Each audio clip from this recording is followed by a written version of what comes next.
Père Georges. Ah, quel bon gars ce Père Georges. Vous vous rappelez, Père Georges? Père Bernard, en qui je dois avoir une grande confiance, parce que c'est un homme respectable et puis c'est un homme qui est sage.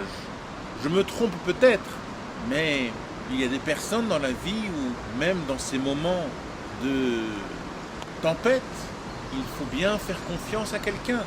Moi, je fais confiance à Père Geoffroy, Père Bernard. Père Bernard a été en mission au Japon, ad vitam.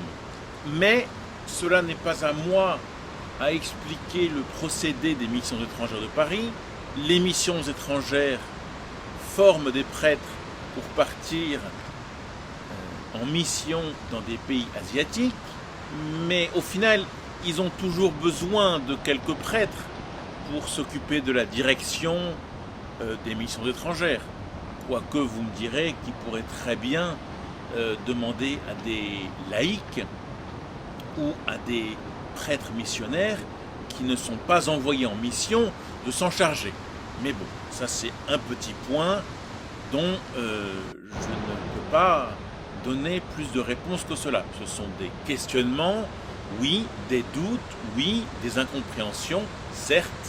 Père Bernard, donc, a été rappelé en France, où il a une mission au sein des missions étrangères de Paris à la rue du Bac.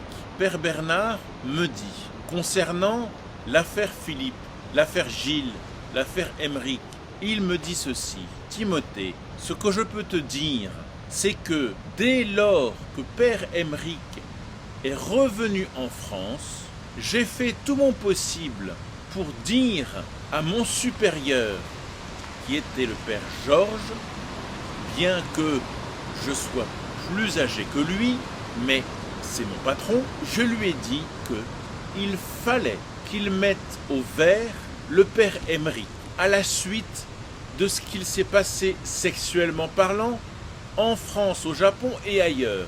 Je lui ai dit que Aymeric doit réfléchir à son sacerdoce.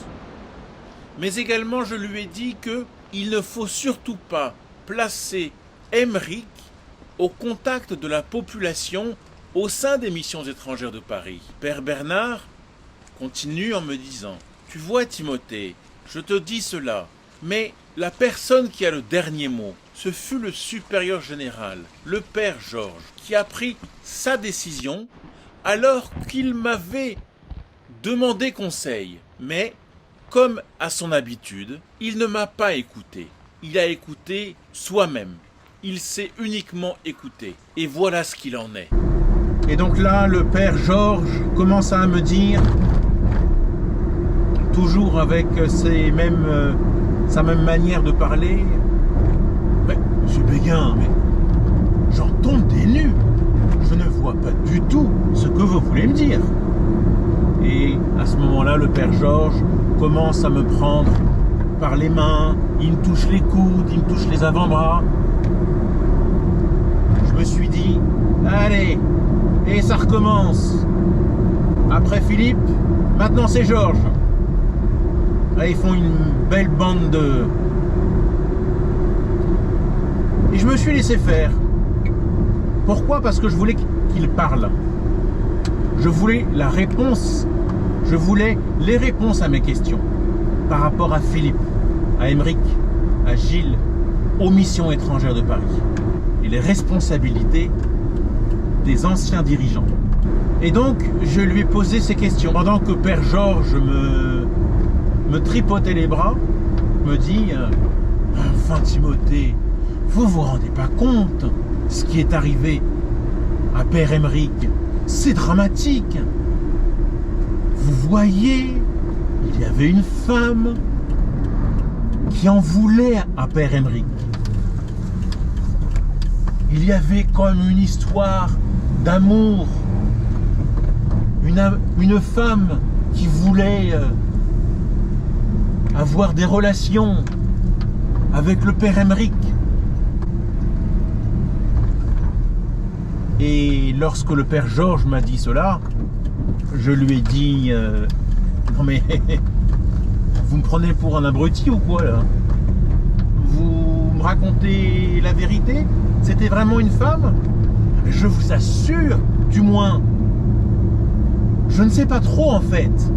Parce que, vous comprenez, monsieur Béguin, moi j'étais pas le responsable du Japon. C'est pas moi le responsable. C'était un autre confrère. Ah bon? Une femme voulait coucher avec lui? Ah, effectivement, c'est pas gentil ça. Et alors, Père Georges, responsable, qu'est-ce que vous avez fait? Ah, écoutez, pour éviter que le Père Emmerich ne souffre de tout cela, voyez-vous, j'ai fait rapatrier, j'ai dit à Emmerich de rentrer. Ah bon? C'est vous qui lui avez dit de rentrer? Parce qu'il n'est pas capable de s'occuper de cette femme qui lui cherche des amourettes ou une aventure, je ne sais pas quoi. C'est ce que vous êtes en train de me dire? Ah mais oui, mais absolument, monsieur Béguin. C'est absolument ça.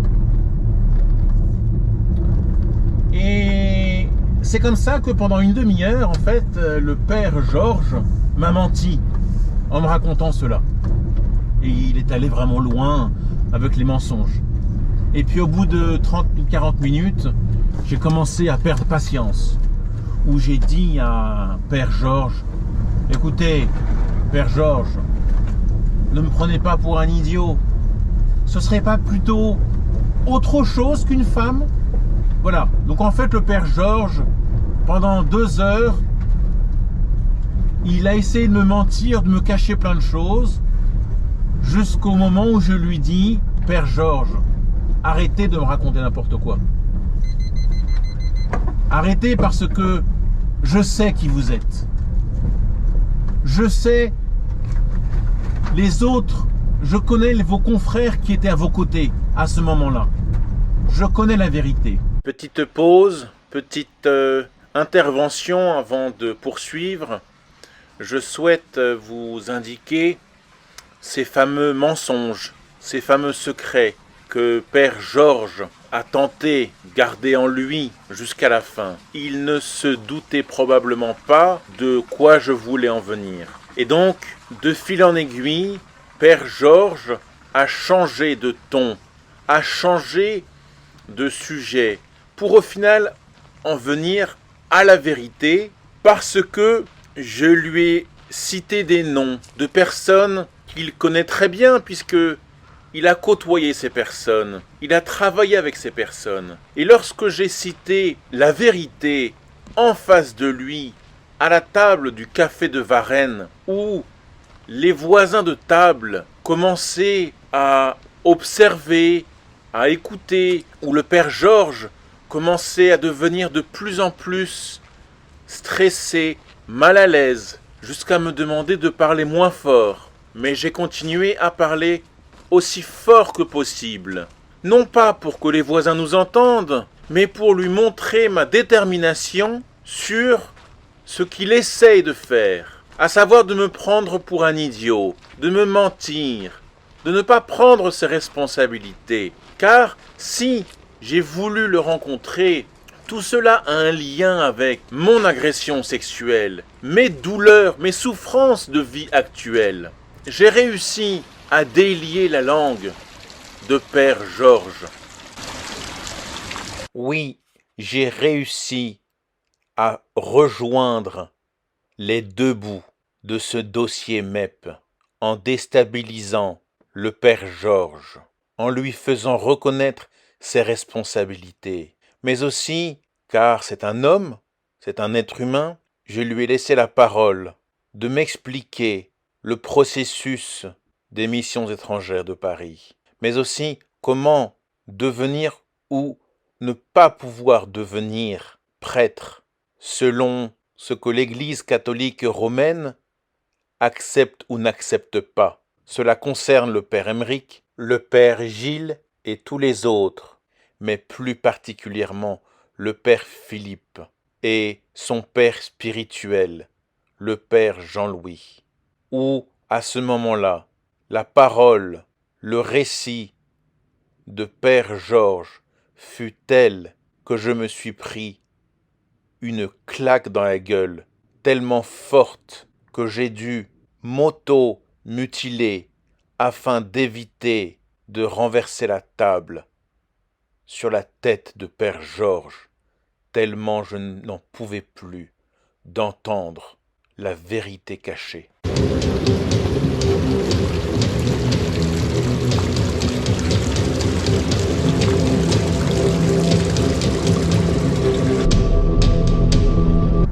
Et puis tout d'abord, savez-vous qui je suis? Et là, le Père Georges me dit quelque chose qui me coupa mon souffle net. Bah écoutez, oui, je vous connais, car en septembre, j'ai téléphoné au Père Vincent Sénéchal à la suite d'avoir reçu son courrier du 2 août où il parle d'un cas d'abus sexuel probablement perpétré par le père Philippe Riedershaus, qui serait probablement fait sur une victime dite française d'une quarantaine d'années. Vous comprenez, monsieur Béguin, c'est des choses qui sont très graves. Donc, en tant qu'ancien responsable des missions étrangères, il m'a paru responsable de contacter le père Vincent. Et nous nous sommes parlé, et le père Vincent Sénéchal m'a dévoilé l'identité de la victime. Petite parenthèse, vous êtes un enfoiré, père Vincent Sénéchal. Pourquoi père Olivier Chégaret? Pourquoi père Georges? Pourquoi la plupart de vos confrères connaissent mon identité? Alors qu'il était convenu que vous ne dites pas mon identité. Pourquoi vous avez dit à Père Georges mon nom, mon prénom et plus de détails, et que vous avez parlé de la liste à Père Georges? C'est quoi votre bordel au sein des missions étrangères de Paris? Vous n'avez pas d'organisation? Vous n'avez pas une dame ou un monsieur qui s'occupe de gérer tous les problèmes au sein des missions étrangères, comme toute société? Il n'y a pas un gars qui va vérifier, qui va voir, qui va parler. Enfin, je ne sais pas comment on dit tout ça, moi. Moi, je ne suis pas chef d'entreprise. C'est pas à moi de vous expliquer la vie. Ce que je veux juste vous dire, c'est pourquoi vous avez fait tout cela. Tout cela, je ne le dirai pas dans la caméra. Je me le réserve pour dans quelque temps. Car les missions étrangères de Paris et du Japon, pourquoi moi, Timothée Lasperger, je découvre autant de choses malsaines? Pas dans le but de vous faire du mal. Vous le savez, Père Vincent et Père François-Xavier, c'est pour connaître la vérité, puisque vous m'avez fermé vos portes dès le 29 juillet 2022.